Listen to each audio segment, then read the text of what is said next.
Hello बच्चों, तो कैसे हो आप सभी। आशा करती हूँ आप सभी बढ़िया होंगे। तो आइए आज हम लोगों को पढ़ना है अद्भुत रस, भयानक रस और बात्सल रस। इन तीनों को आज हम समझेंगे। तो सबसे पहले हम देखेंगे अद्भुत रस। अद्भुत रस कहते किसे हैं, बस आप लोग ध्यान से देखते जाइए और समझते जाइए। तो सबसे पहले हम देखेंगे अद्भुत रस, उसकी परिभाषा देखते हैं। देखो, अद्भुत रस किसी असाधारण, अलौकिक या आश्चर्यजनक वस्तु, दृश्य, घटना देखने सुनने से मन चकित हो उठे और हृदय में विस्मय नामक स्थायी भाव उत्पन्न हो। देखो, अब ये तो होगी परिभाषा इसकी।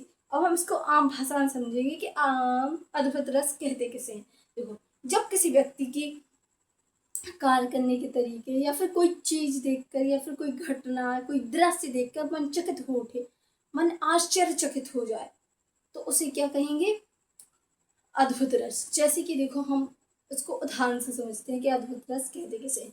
सबसे पहले आप परिभाषा देखो, इसकी परिभाषा बहुत सरल है। देखो, किसी असाधारण, अलौकिक या आश्चर्यजनक वस्तु, दृश्य, घटना को देखने सुनने से जो मन में मन आश्चर्यचकित हो उठे या फिर चकित हो उठे, तो उसे कहेंगे अद्भुत रस। ठीक है, अब इसको हम, और अद्भुत रस का स्थायी भाव क्या होता है, विस्मय। ये भी कर लेना, क्योंकि अद्भुत रस में स्थायी भाव भी पूछे जाते हैं। तो अद्भुत रस का स्थायी भाव है विस्मय। ठीक है, अब हम देखेंगे इसके उदाहरण। इसके उदाहरण से समझो कुछ। देखो, अखिल भुवन चर अचर सब, हरि मुख में लखिमा, चकित भई गदगद बचन, विकसित दृक् पुलकातु। इस दोहे में ये बताया गया है, उस समय का वर्णन किया गया है जब श्री कृष्ण मिट्टी खा रहे थे, तो उनकी माँ ने, यशोदा मैया ने, मुंह खुलवा के देखा था। तो उन्हें जब उस समय पर उनके मुंह में सारा ब्रह्मांड दिख गया था। देखो, अखिल भुवन चर अचर सब, मतलब उन्हें चर अचर सब, पृथ्वी सब, पूरा ब्रह्मांड दिख गया था उनके मुंह में। हरि मुख में लखी मातु, और चकित भई गदगद बचन, विकसित पुकला, मतलब वो आश्चर्यचकित हो उठी थी कि इनके मुंह में पूरा ब्रह्मांड दिख गया। तो ऐसे अगर किसी दृश्य को देखकर अपने मन चकित हो उठे, आश्चर्यचकित हो जाए कि ये हो कैसे सकता है, मतलब मन में ये भाव आए कि ये कैसे हो गया, ये हो कैसे सकता है, मतलब चकित हो जाए, तो उसे ही कहेंगे अद्भुत रस। आए अब हम इसके बाद देखते हैं भयानक रस। भयानक रस किसे कहते हैं। तो सबसे पहले भयानक रस किसी की बात सुनने, किसी व्यक्ति वस्तु को देखने अथवा उसकी कल्पना करने से मन में भय छा जाए और भयानक नामक स्थायी भाव उत्पन्न हो। देखो, भयानक रस की परिभाषा क्या है, जब किसी व्यक्ति की बात सुनने या कोई दृश्य देखने या किसी घटना को याद करने से मन में भय छा जाए, तो वहां क्या होता है, भयानक रस।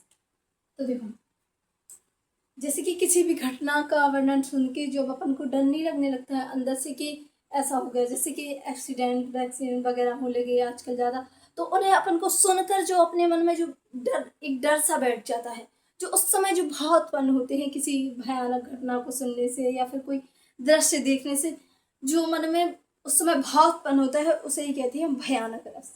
ज़्यादातर आजकल एक्सीडेंट होने लगे हैं, अगर आप कहीं का भी देख लो या फिर सुन लो तो मन में एक डर सा उत्पन्न होता है, तो उसे ही कहते हैं भयानक रस। ठीक है, अब भयानक रस के उदाहरण क्या है, कुछ हम इससे समझते हैं। देखो, एक और अजगर लखी, एक और मृगराय, बिकल बटोरी बीच ही परियो मूर्छक खाए।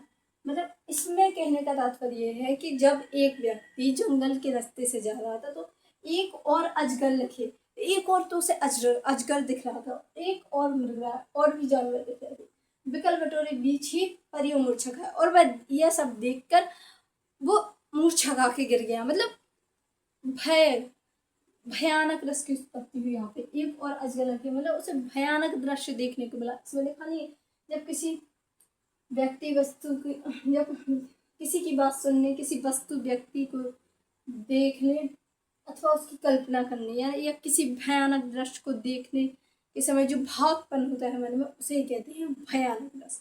ठीक है, अब इसके बाद हम देखेंगे, और इसका स्थायी भाव है भयानक। भय का स्थायी भाव है भयानक।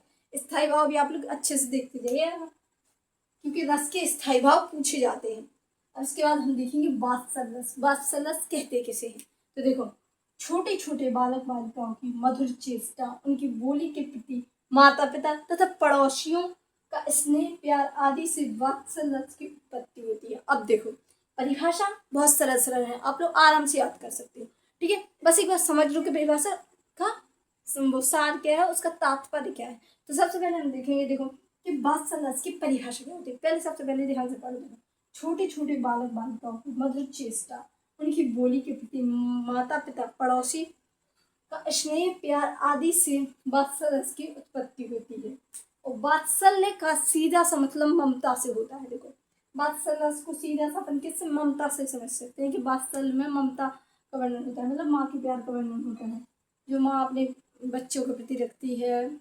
तो देखो वात्सल्य का सीधा सा वर्णन क्या है, जब एक माँ अपने बच्चे को प्यार दुलार से खिलाती है पिलाती है, या फिर उसे प्यार करती है, या फिर पड़ोसियों द्वारा मतलब बच्चों को खिलाना, उनको मतलब एक अलग ही स्नेह प्यार देना छोटे बच्चों को, बड़ों का छोटे बच्चों के प्रति स्नेह और प्यार देने को ही वात्सल्य कहा जाता है। देखो इसमें लिखा भी है कि माता पिता मधुर चेष्टा, उनकी बोली के प्रति माता पिता तथा पड़ोसियों के द्वारा स्नेह प्यार दिए जाने को ही वात्सल्य कहा जाता है। और वात्सल्य जहाँ भी सुनाई दे सीधा ममता से ध्यान रखना कि वात्सल्य आया है, उसकी परिभाषा आई है तो तुम्हें सीधी ममता की परिभाषा रखनी है कि माँ जो बच्चे को प्यार करती है उसका वर्णन किया जाता है वात्सल्य में। छोटे बच्चे के प्रति बड़ों का प्यार ही वात्सल्य होता है। उनकी बोली उनकी बारी चेष्टा से जो प्रभावित होते हैं लोग, तो उन्हें खिलाते हैं, उन्हें मतलब प्यार देते हैं स्नेह देते हैं, तो उसे कहते हैं वात्सल्य।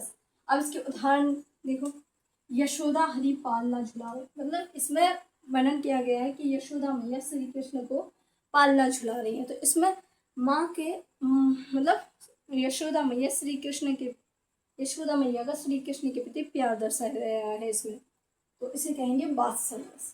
ठीक है, आशा करती हूँ आप लोगों को समझ में आ गया हो, और वीडियो अच्छी लगे तो लाइक करें कमेंट करें सब्सक्राइब भी करें, और मुझे बताएं भी कि मैं और आगे क्या पढ़ूँ। ठीक है, भरता नहीं।